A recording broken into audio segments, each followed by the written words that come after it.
L'Azerbaïdjan des restrictions sur les échanges de biens avec l'Arménie et la réouverture progressive des voies logistiques entre les deux pays. Mais ça ne doit être qu'un début. Nous sommes également réjouis quand la frontière entre la Turquie et l'Arménie a été ouverte pour laisser passer les réfugiés syriens ou l'aide humanitaire. Là aussi, ce fut un premier signal. Mais nous voyons combien il est important que la réouverture des frontières aille jusqu'au bout pour que ce moment caucasien puisse advenir. Et pour que, précisément, votre pays et toute la région soient au cœur du lien entre le Moyen-Orient, l'Asie centrale, l'Europe. Car c'est ça qui permettra pleinement de saisir toutes les opportunités économiques pour votre pays et pour la région. Et c'est ce qui permettra pleinement d'avoir des routes de paix plutôt que des conflits d'empire dans le Sud-Caucase. Et c'est tout le défi qui est à l'œuvre. Et c'est aussi pour cela que ce moment խնդիրների եւ մարտահրավերների ճանապարհ եւ այդ է պատճառով ես ցանկանում եմ այսօր ողջունել Հայաստանի ջանքերը եւ Ֆրանսիան հավատում է դրան Ֆրանսիան que l'Arménie seule ցանկանում է լինել Հայաստանի կողքին այսինքն Հայաստանը առանցքային այն դրել ամբողջ տարածաշրջանի խաղաղության համար ամբողջ տարածաշրջանի հույսի համար շատերը երկար ժամանակ մտածում են որ Հայաստանի ճակատագիրը միայն հնարավոր է Ռուսաստանի հովանավոր թևի ներքո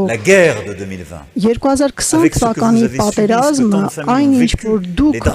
ապրեցիք այն պետությունը, որ շատ ընտանիքներ վերապրեցին, տեսան, որ դա այն հովանավորությունը չէ, ինչպիսին որ շատերը պատկերացնում էին։ Տեսանք, որ Ռուսաստանը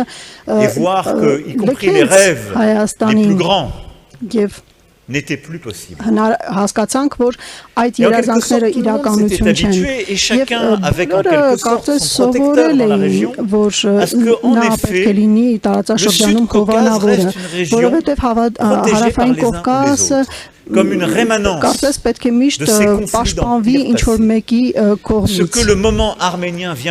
Իսկ Հայաստանի պահը եկավ ապացուցելու, որ կա ժողովրդավարական ճանապարհ, որը որ դուք սկսել եք հենց 2018 թվականից, այսինքն խաղաղությունը, որ ընտրել եք իրատեսական է, եւ որ դուք դրա դերակատարն եք, եւ որ բարգավաճությունը հնարավոր է առանց կայսրությունների միջամտության։ Երեք այս վերջին տարիների ընթացքում դուք ապացուցել եք այս փաստը Եվ հարկավոր է որպեսզի ամբողջ տարածաշրջանը հետևի ձեզ եւ սահմանները բացվեն եւ հնարավոր լինի արդեն տարբեր երկրների միջև հաստատել խաղաղ հարաբերություններ եւ որպեսզի լինի այդ շփումը այդ միջանցքը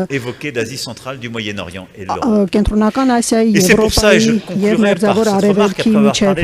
եւ դրա համար կցանկանայի եզրակացնել Հայաստանի եւ Հարավային Կովկասի մասին խոսելուց հետո ասեմ, որ ես խորապես համոզված եմ, որ Հայաստան ունի եվրոպական կոչում, եվրոպական ճակատագիր, նույնն հավատում եմ նաեւ Վրաստանի մասով եւ Ադրբեջանը Իհարկե չունի նույն հանձնառությունը, ինչպես Վրաստանը կամ Հայաստանը, բայց ինչու եմ ես ավելի հավատում Հայաստանի դեպքում։ Օրինակ պատմության մասով, այսօր առավոտյան մենք ուրեմն այցելեցինք Մատենադարան, ընդամենը պետք է նայել ձեր լեզուն, ձեր մշակույթը, որ տեսնել թե ինչպիսի դուք եվրոպական խորը ուղի ունեք, որովհետև Պարոն նախարար, դուք շատ լավ նկարագրեցիք քիչ առաջ, այնինչ Եվրոպան տվել է աշխարհին, կապում է մեզ եւ ձեզ միասին խորը կապերով։ Եվ այս պահին եկել է այդ պահը թե Հայաստանի եւ թե Հարավային Կովկասի համար։